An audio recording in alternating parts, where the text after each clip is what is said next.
But if you're a CFO of a big company, or you are making or stealing millions of dollars, and then you get out and you think, well, I'm just going to get some cush job. I mean, that's what I'm used to.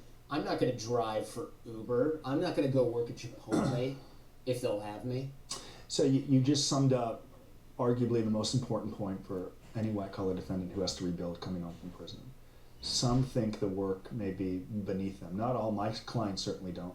All work is honorable work. When I came home from prison, I worked as a receptionist for 3 months. I picked up phones, I poured coffee, I licked envelopes, I sent faxes.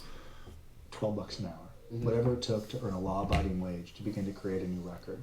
I've had clients absolutely do the same, but admittedly, some defendants will reach out and say, and I'd rather stay in jail than drive for Uber. I have an MBA from a top school. I'm not going to. I went to Wharton.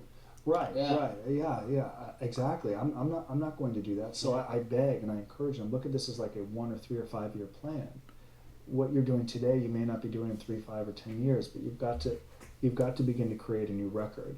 And if you can do that, opportunities open. I'm surprised at how many are unwilling to do it. And frankly, something that Mark, I hate to promote Mark's book, but I like his book. Mark Manson, yeah. I bought more than 200 copies of his first book and send them to clients. And something he talks about in the first book I like is, everyone says they want something, or something akin to this, he writes. Everyone says they want something, and then when people see the work associated with it, maybe they don't really want it that bad because they don't do it.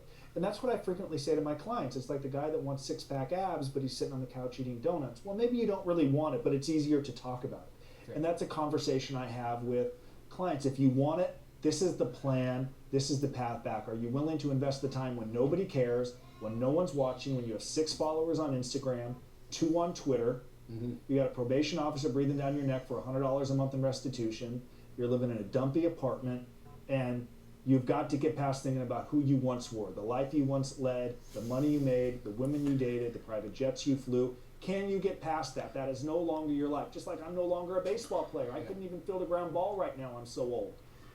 If they can embrace that, they can begin to put steps in motion. Some can do it, some cannot. It's really a reflection of what type of character do they really have.